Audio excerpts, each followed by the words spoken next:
All right, welcome to this week's group chat. This week I have Jeff, Jacqueline. Thanks for joining me again. Yes, sir. We back. Yeah. So in the group chat, we talk about all things that's going on in our group chats, others' group chats, and things that's kind of trending. First, I want to start off with March Madness, so it's NCAA tournament.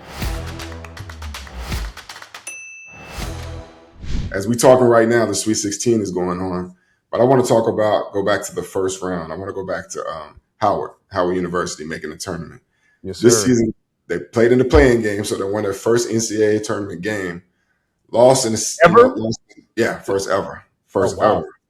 So they end up losing to Michigan. But the press conference is what I want to talk about. I mean, it really hit. You had the players really talking about their coach to a level that shows why HBCUs and why, Black representation, Black coaches, Black male coaches is just so important. Were you guys able to see the press conference? Yeah, that was touching, man. To see, again, black owned team. You know what I mean? The coach, you can see the kids really love and respect them, and that's the one thing about these HBCUs. It's almost like a father figure. A lot of us didn't grow up with dads or male representation in the house, so that's where we get it from the coaches, from the people that are in our lives. So that was dope to see all the way around.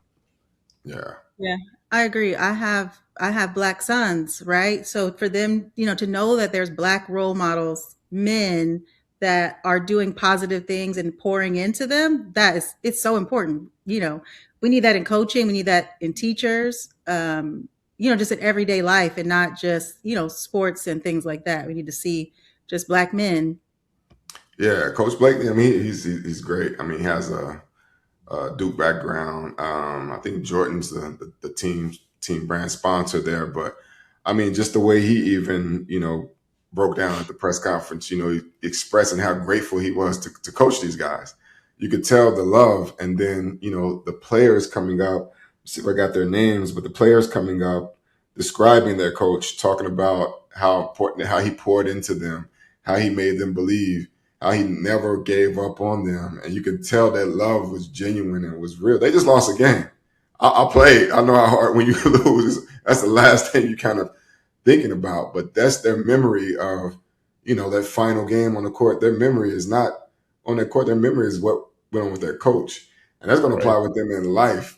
And that's how they're going to be able to apply that and share that same love and leadership into their family, but also into others. If they get into coaching, they continue to play, if they're mentors in the community. But that's why, again, this is so important, because you see that. Because, I mean, we watch the game. We all want to see who wins. That's what we're watching March Madness for. But these stories right here is why that's so important, and why, HBCUs and why, Black coaches in general are important, because, they can at times understand us. They can understand where we come from, understand the background. And I don't say other coaches don't love us, don't respect us, but they can't quite understand some of the things that we may go through, may experience. No, they can have empathy for it. They can, but they can never fully understand the things we face and the things we face out in the world, off the court, off campus, So to have that representation, that was a touching moment so far for me in the tournament. That's one of the most memorable moments so far for me in the NCAA tournament. For sure. Definitely. Let me ask you this. For somebody who played the game, right, how amazing is it for a Black-owned school like Howard to make the tournament versus a Michigan? Like, I would think the money difference would be way different. Oh, yeah. I mean, the money difference is way different, but you get that.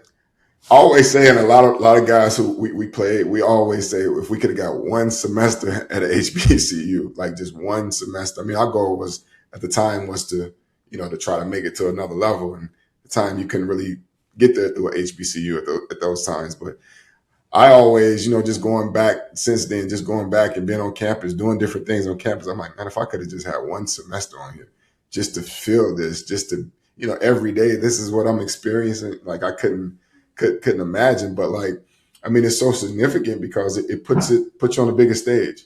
So you get to see it's going to always, sometimes it's a competition, it's not, don't always match up. It's always, you kind of up against the powerhouses and the big dogs when you get to the tournament, but to be represented on that stage to have your fan base be able to be there, to have the fan base watching the game in other places. A lot of times, like I said, it's just being there, showing the love, showing the passion, showing the jersey, and then being able to represent again in that press conference and show what not only that program means, but they're probably showing what that school means to them too. Because I'm sure they feel that same love on their campus every day, going in with their professors, walking the campus from the security guard to the janitor's on.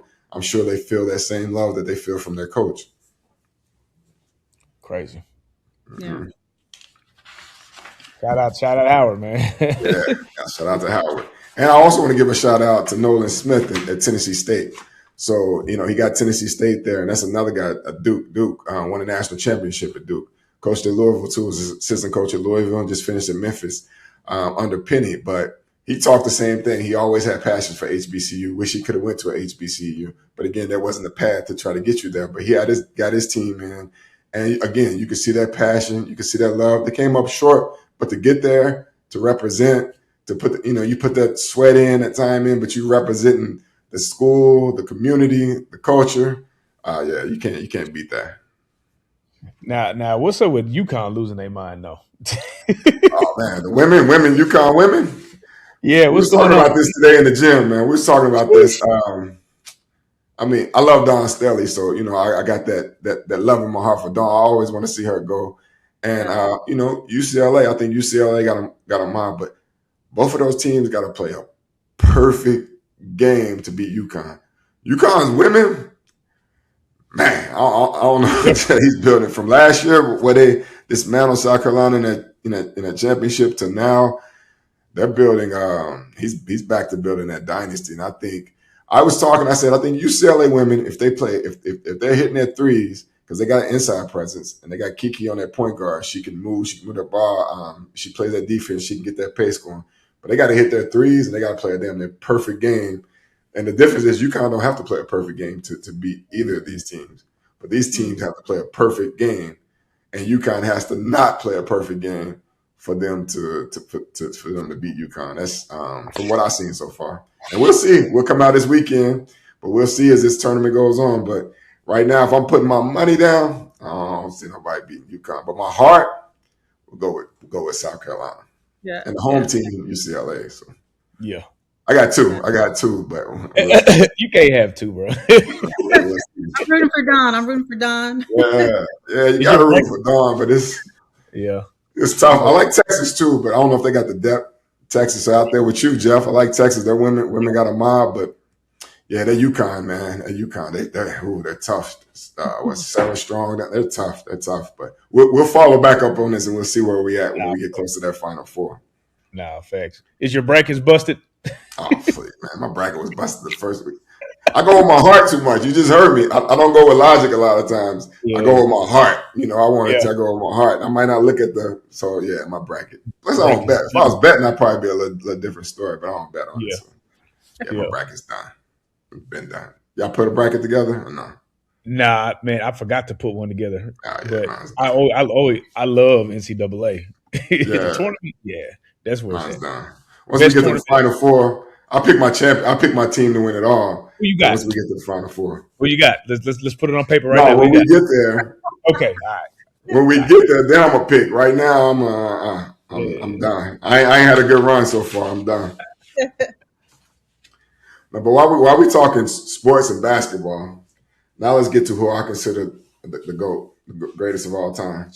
But not on the court now. But I want to talk about what Michael Jordan is doing with 23XI in NASCAR. He's doing something remarkable. It's kind of going under the radar a little bit, but what he's doing, are you guys familiar with the story?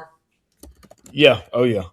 Yep. I've been watching him. Yeah, it's just amazing. They kind of try to put him out there bad with the little boy, but since then, that kind of actually highlighted what he had going on, because a lot of people didn't even know he was in NASCAR. I didn't. Right.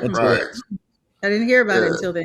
Yeah. And with that little boy, so we can clarify that that's one of the members of the team. I don't know if it's a driver or another team son that he plays with all the time. I think he had something in the shirt and he was pulling out and all those different things. So they wanted to blow that out of proportion. But like you said, it brought eyes to the sport. The people know what he's doing. But talk about his team. So it's 23XI.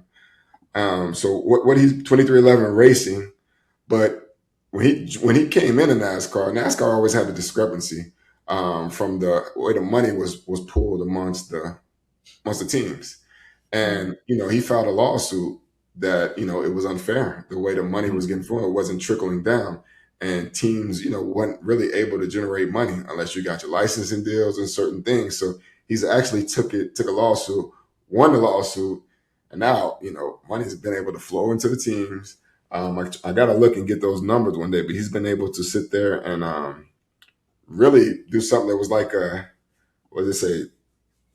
I forgot how long it's been going on, but he's been able to go in right away and get that and change that, win a historic lawsuit where now the money pool flows different for the owners and the teams, where they can actually start generating big money, whereas before it wasn't flowing that way. So he came in and had a landmark deal that changed the whole landscape of NASCAR, since he's been involved.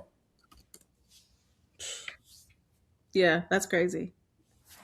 And I know that you talk about, will this change the landscape, right? Like, will this bring more Black spectators and, Black teams? Because here's the thing, Black people love to race cars. We love cars. We love to race cars. So I'm interested to see, will that translate, you know what I'm saying, with the spectators and with the teams? Will that actually translate? I think he has a great opportunity here. I think he has an opportunity to bring it into the communities now. I think now the eyes are on it. I think what he has, Bubba Wallace on his team. I think he still may be on there, but he was on his team. So he's kind of building it out. But I think it's an opportunity to bring that attention but now you got to come into the community. Now you got to do some of the hard work, bring those cars into the community, bring the kids up to the track. Let them see it, because it's like with anything. If we get involved in the sport, we can eventually dominate the sport.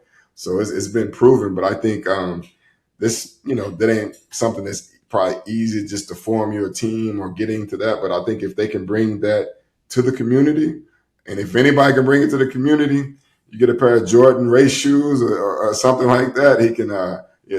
Jordan can change that landscape right there.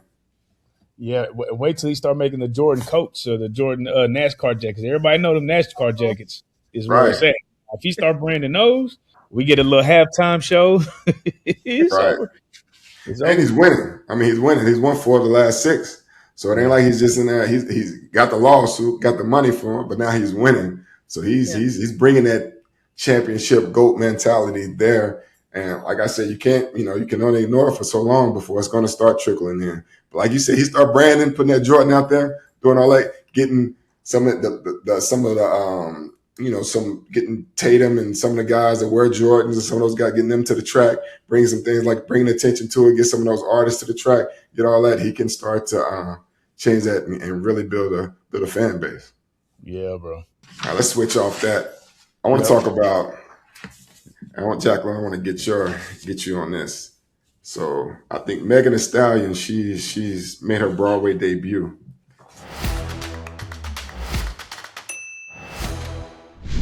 She's in Moulin Rouge, and I guess the rage has been going on. She's really took the stage and brought the Megan flair to it.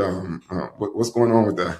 So let me tell you guys, she is the first woman to ever play this role worldwide. She's the first woman to do this.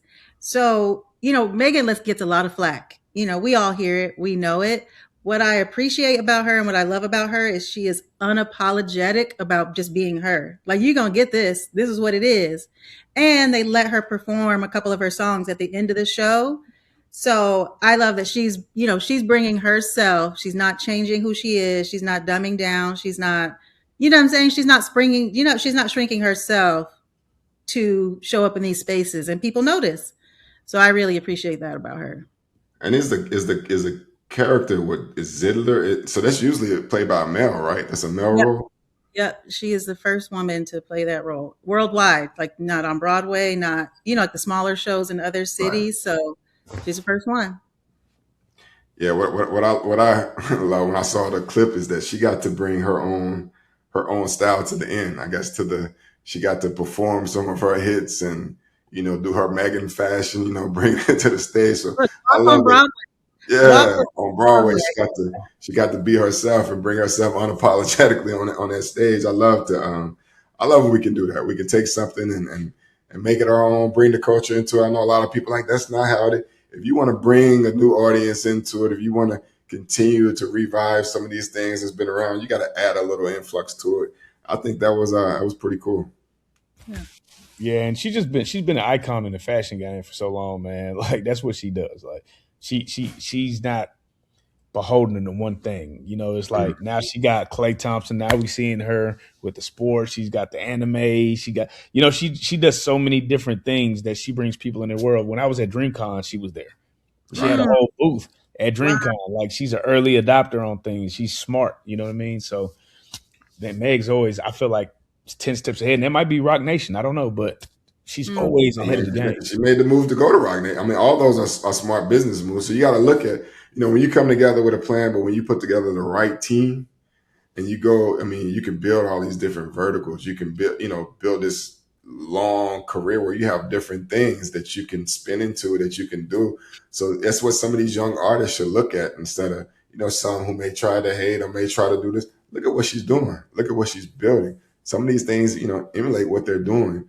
It's the same thing. Like, I got my Jay-Z tickets for the concert. He made me think of Rock Nation, but all the people who were hating on look at what he's building. Look what he's doing. The man in his 50s can sell out, 3 shows in Yankee Stadium in one day in a matter of hours.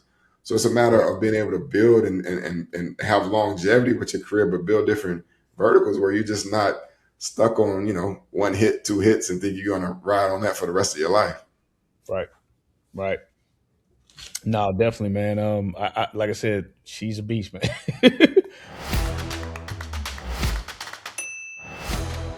It's been trending and there's been some things talking about, some of the clips of Mom, Dad, what were you doing in the 90s? So I've seen a lot of that. Yeah, I've seen a lot of that. I still haven't done mine yet, but I've seen that. But it's also been some things going on talking about the 90s sitcom and that black sitcom era where, it was a lot of things that just, you were run to the TV to make sure you watch, Fresh Prince, Martin, Living Single, Different World, Moesha, Wayans Brothers, Family Matters, and it goes on and on and on. What were some of you guys' favorites? And, take us back to that era. What was that era look like? And I'm the oldest here, so I even got more on it. But what was that era like for you guys? Man, for me, it was like a 4-way tie. Martin, Fresh Prince, Jamie Foxx show, and Marlon Wayans, the Wayans brothers. Mm-hmm. Them 4 shows right there. And you got to throw Living Single in there. Everybody loved Living Single. I mean, it was nothing but hits, bro, when you really think about the 90s. Like, I don't know what it was. I feel like that was the comedian's era. I feel like everybody has their era. And that era, sparking off in Living Color, I think, right? They birthed a lot of dope comedians. But that era, it just seemed like it came into fruition. We start seeing a lot of dope talent. And they were innovative. It was new. It was fresh. And, we didn't have all, YouTube to kind of distract us. We had a couple different shows, and we all were tuned in, and it made it larger than life. You know what I mean? So, yeah. Well, I remember the Thursday. Remember the Thursday night, the Cosby Show, A Different World. We were in front of the TV. I mean, I feel like a lot of my friends that went to HBCU, like that was the reason. Cosby aside, right? Especially nowadays, but he really did bring, wearing the different HBCU sweatshirts and having that different world cast like that made people want to be different, right? Like that changed, probably a lot of people that went to HBCUs that would have never known about that. I'm from California. We didn't have that here. We saw that on TV and it's like, oh, wait a minute, hold on.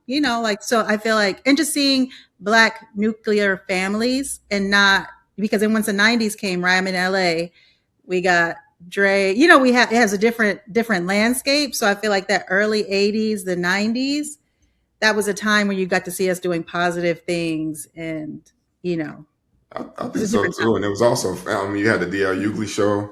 You had what was Damon Wayans, My Wife and Kids. It was a lot of Black sitcoms that put us in positive light. I mean, then you get to what was it? Steve Harvey. You get to you start to move on. It just goes on. And that was a time when Black Hollywood was thriving too. that's when LA was different. That's when, you know, the money was flowing in the community. It was just, you know, movies was getting made, pilots were getting picked up. You know, everything was generating, and it was a fun time. I mean, it was a great time to be out here. It was like we said, a lot of things, a lot of movement going on, a lot of people working, writers, producers. You know, a lot of writers and producers work on the show, so they ain't just the talent that we see. It was a lot of stuff flowing for us during that time. Do you guys think that, I guess with the climate of TV now, the way things are set up, I mean, you think that will ever come back? Nah, they just canceled BET Plus, right? Yeah. Tyler has his own setup, and he gets a lot of flack even from, you know, his own community. So I just don't see the support, and I don't, you know, in both ways, right? From the community itself and from the networks, right? Like they're trying to shut us down at every turn. So you think go ahead. What you saying, Jeff? No, I just think the youth is different. Yeah. Like they're more so trying to create the show than watch the show. You know what I mean? It's like all of these, when you think about it, they're produced shows. Right. Now, in this day and age, it's all organic. Like we're all finding our niche, and we're all finding what we like. And so it might not be as much viewership, but it's a cult-like viewership when it gets off the ground. So I just think we're in that stage where everybody's creating their own content, and we're seeing different type of shows that we've never seen. Right. You know what I mean? Right. And I don't think it could go back. Right. Yeah, I agree. I think we get the couple hits here and there. We get the good stories come out, but it's not where it's going to just be 5 or 6, you know, sitcoms out at one time and those different things. So no, I agree. I think that unfortunately, I don't see that run coming back. But do you think, I mean, I guess we say it's more of a creator, more of a streamer, more of a, you know, and things for viral moments. I know at one point, a lot of the creators, you know, started to try to create certain verticals and certain shows and certain things. You know, I think if they, you know, band together, it could be like a network with the streamers or something where they can create content and create shows. I mean, bring their audience there. I know you got Drewski, who's doing almost like a, you know, sketch comedy by himself. You know, it's funny. That's a good point, because he's literally MTV. He's literally BET by himself. Right. So think about this. Why would I extend my platform to why? You know what I'm saying? Right. I get the reason why you should do it, right? Because, you know, the more is bigger, but he's probably making a killing by himself. And I think we're in that day and age where nobody ain't trying to share. Right. We have a lot of access that we didn't have back then. Right. You know what I'm saying? Like to stream it, to create your own thing. Yeah. Yeah. Even just information, right? Because think about it, like we're on a YouTube channel. We understand ads way better than we did before, so we understand even our value, like how much something should cost, or you know. So now when we look at a Super Bowl, we're like, oh yeah, they're killing the game. Like we get it. Like, oh, they're getting that many eyes. If we were to do a Super Bowl numbers, we all would be rich. Like it just, we know that. So we know what to strive for. We know exactly how to do it. We've been watching and been programmed our whole life. So yeah. And I think they're trying, like I know Revolt, what they created, Revolt Labs, and bringing Kenya Barris in to try to, you know, I guess work with, you know, creators and everything to create that kind of incubator to find that and to pull that out. So I know it's trying to get figured out in certain spaces, but like you said, it's tough. And now you got these vertical micro dramas coming out that's really taking things by storm. I agree. I think, you know, because now since you can pick up your phone, you can create content, you can keep people's attention. It's harder to get them to, you know, tune in. And really, you're not tuning in for a show when it's streamed, and you can watch it anytime you want to now. So I guess those days of going on a Tuesday, going on a Thursday, making sure you're home to watch something, yeah, I think those days might be long gone, unfortunately. Mm-hmm. All right, well now let's take a pivot and a shift to talk about travel. Now, anybody got any travel plans coming up, or have been on the road? I'm actually so me and my wife's anniversary was yesterday, so we're actually going to Vegas again because that's where we got married. But we go to Vegas like a few times a year. And yeah, I'm terrified, man, because we just came off the road and going back to Dallas, man, it took me like an hour to get my bag. I was talking to one guy; it took him 6 days to get his bag, And then when he got there, they sent him to the wrong terminal. He was just, everything just seems like a mess right now, Right, Mm. right. And it's unfortunate. I mean, it's really unfortunate. And, you feel for, TSA workers, that it's not getting paid. But, I get sick of hearing, where people are talking about Congress just needs to come together. No, it's one side that that needs to come to the table. It always gets muddied and everything thrown into one. So, I mean, yeah, it's very unfortunate that they're not able to get paid. That I was looking today and someone took them just 2 hours just to get up to TSA. So not only to get through, but 2 hours just to get up to the point of now being able to move and get through TSA. So like almost a total of 3 hours just to get to the gate, which is crazy. And this is with global, entry, TSA pre-check, none of that, because you don't have people checking in now. So Right. it's unfortunate that politics again continue to play. And this is another thing when we talked about people who say they don't do politics. This is politics doing you. Go ahead and try to take a trip right now. Go ahead and try to travel right now. Politics is doing you right now. So it's unfortunate. A lot of people's, holiday plans are getting, people have spring break. I know a lot of Middle East trips, Dubai. Just things are just all thrown out the window because of something that's senseless right now. And it's unfortunate. I got some travel coming up, and I got come here, Jeff. So I've been thinking about that too. Got to prepare 4 hours before, and I'm one of those ones who get to the airport right before I got to get through. That's why I have all these clearances. Boom, boom, boom. Now I got to get there like everybody else, and try to make sure I get there at least 3 hours ahead of time to get through to get my flight. Yeah, it's just scary, man. And then when you look at it, like you said, they're not paying them, so it's like, right. Even that alone, because hey, man, if you got people there just not getting paid, how much do you care about your job? You know what I'm saying? Right. It's like Right. that's scary to think. Like It we got is. people that's controlling airplanes that just might be like, you know what, I quit, bro. Right. Like, Yeah. I mean, And we're seeing that. We're seeing that in real time, right? All these accidents and stuff like that. Not that those accidents didn't happen before, right? Things are always going to happen. But that's not a coincidence that you have people quitting their jobs, right. or I'm not getting paid, but the two guys standing behind me is getting paid $50 an hour. That's a hard pill to swallow. I mean, you look at LaGuardia, where the plane was coming landing and ran into the truck. That's communication right there. I mean, killed the two pilots in there. So I mean, that's and we look. I mean, okay, two people. That's somebody's family. That's somebody's kid. Probably brother. Dad. Uncle. That's somebody's family, somebody's loved ones. Two of them. So that's terrible. But another thing is we talk about again, like you said, TSA not getting paid, but now you see ICE coming into and they're fully paid, and they're getting bonuses.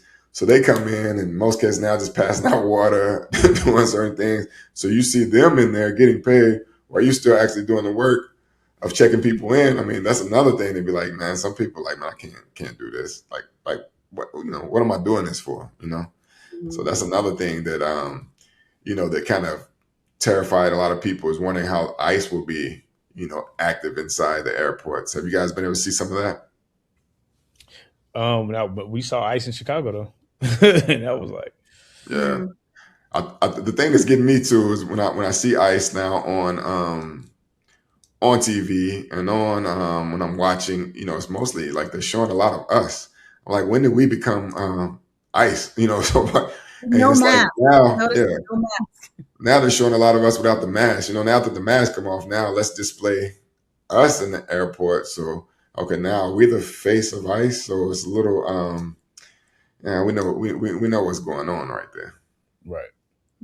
Yeah, so everybody just be careful when you travel in TSA, and this senseless war where we're going into 5 weeks coming into this war, and I mean, every time my man steps up to the mic, they're begging to negotiate. It's over. It's going to be over in a couple of days. It's going to be this. Oh, we had a great talk, but every time it seems like they come back and saying the opposite. No, we didn't have a talk. None of this. You see? Are y'all seeing this too? Man, did you see this AI video, bro? Did you see the AI video of them trolling us, man? They got 3 AI videos, man. One video they got Trump talking about he's surrendering. They got him looking in the Oval Office and everybody looking up, and then the bombs are coming down. I'm like, man, hey, I ain't never seen. If this is the new warfare, this is kind of video. Yeah, and this is real life. I mean, that's the crazy thing. Like what you're talking about would seem like a movie that would be so far fetched. Like I always say, I would see Will Ferrell playing Trump or something because it'd be something so far fetched that you just wouldn't believe it. But it's like this is real life, and it bogs us down so much that again it becomes normal. But it should never become normal. But it becomes a normal part of life that we're actively in war. It's actively, Russia and Ukraine are still at war. It's just so many different things going on right now. We still have, Epstein files. We still have ISIS still on the street. It's just so much coming. But of course, that's the playbook, is to just throw all of these things at us and just distract us and then take it into the weekend. Okay, now our deal's going to be met, or I'm going to sign an executive order for that, and then we'll go into the weekend. So it's just so much they're throwing at us. But yeah, I mean, what do you think about Trump blatantly lying though? Like we won the war, and then Iran's like, yo, we're not negotiating. Like, where is he getting this from? It's just the craziest thing, man. Like, but people don't understand, and that's when they're going on when they, oh yeah, that's my man. He put money on my. This is who he is. Like this ain't nothing. This is nothing new. This has been known throughout. He used to act like he was a publicist back in the day, calling into different stations and different things, talking about him, but as he was someone else. So this is nothing new. This is who he is, and he can go up there. But what he'll do, he'll say one thing, contradict himself, come back to it, contradict himself again, do this, do that. And what you got to watch too is sometimes when he starts to put Hesneck, some of the other guys out there, and he slowly starts to dig their grave. He slowly starts to put it on other people. I didn't know. Peter has to tell me. I didn't know. I wasn't aware of that. He's laying the foundation. So if it all comes to it, it's going to be another fall guy like Kristen Nomes. Like it's going to be another fall guy that's going to be there, because it's never going to be him. It's never. This is a beautiful. They're begging me for a deal. They're doing. It's never. It's never going to be on him. Yeah, I think we're living in like the wildest times, bro. You couldn't tell me like we went our first black president, we got the first lunatic like he started a war. Now we spending $2 billion a day. I don't know what's going on, bro. Gas price, the whole world's spiking. Let me ask you that. That's a good question. How far do you think it's going to go before it's just where Americans feel it on a whole different level? Like right now, what's gas out there for y'all? It's like $5 for us. Ours is $6. I have to get the premium, so it's about $6.50 to $6.89. Yeah, it's ridiculous, man. Here's the thing. You're gonna get those forever Trumpers who are gonna believe whatever. They're gonna believe that this is like they say, short-term pain for long-term gain. So that they're gonna believe that. Others, which is what we're seeing in some of these special elections, like just happened in Mar-a-Lago and other places where Democrats are winning, others are going to wake up. It isn't the fact that more Democrats registered, it's the fact that Republicans came over and voted on the other side, because some of them you get some who they voted for their particular brand of whatever it is, whatever they want to call it. And he's going way beyond that particular brand of, just enough that these other ones can't get ahead, but I can be right here, or we can be even, but they're not passing me. They're not doing this. So, they'll vote against their own interests as long as it's keeping others down. But now that he's digging them further and further and further down, and they're not seeing a way out, you get those who start to slowly trickle over. And that's what makes the difference. And that's what the fear is for midterms. It ain't the fear of us out registering. It ain't the fear of us out voting in random in more numbers. It's the fear of some of them not continuing to drink the Kool-Aid right now until they can get someone else in. But they're not drinking, his Kool-Aid right now, that they'll vote against it. So that's the fear of trying to do everything to pass this SAVE Act or to have ICE at the poll. So much is going to happen leading up to that, but I think it's hitting there now, and they're feeling things now, but it's going to continue. It wasn't the fact that, somebody getting killed on the street. It wasn't the fact seeing little babies getting taken off the street. Taken from their homes, taken from their schools. Those were the things that did it. It's the fact that, man, it's starting to hurt my pockets a little too much. It's the fact that, I can't take my trip to Dubai. It's the fact that I can't go do these things. I can't just jump off I can't even get to the airport right now. I can't it's the inconvenience part more so than anything that's turning some against him, more so against some of the unhumane things that has happened. So, we just continue to keep an eye on that, but it's going to continue to get worse, because even with this war, it's no off ramp. And even if we just say it's over today, the effects are still there, and the effects are going to continue. They're not just going to stop all of a sudden, because it's the same thing with tariffs. Once those prices are raised, even when he brings back the tariff, they don't change the prices. They don't change those prices. Once they're set, they're set. So now you're just trying to catch back up to them. So once they're there, they're there. So the effects of this are going to continue on. It ain't going to be this ain't no short-term pain. Oh, this is a long-term pain. And then simultaneously AI is hitting. That is scary, bro. At the same, all this is all happening at the same time, man. Right. So we have to just, continue to look for information, continue to have our trusted sources, continue to stay on top, continue, and don't let it bog you down that you just give up, and just know you have to continue to live. You have to continue to try to thrive and make it through it, but you have to always be aware, and always, engage, and always, inform your neighbor, educate your neighbor. We can't, we have platform, educate our people on our platform, because if we don't, we're not going to have some of these, some of these things down the road. We're not going to have some of these same opportunities, some of these same luxuries that we have now. They're not going to be there like that. Nah, facts. We got to keep the people posted, man. This is man. I'm going down a wormhole trying to catch up and figure out what's going on down in there, man. We'll see next week. We'll see, where things are. But again, gas gonna be $10 for joining this week's group chat. Yeah, I don't want to talk about gas because I got to fill up that truck every time. Yeah, so gas is something. Crazy. Again, thanks for joining this week's group chat. We'll see you guys next week.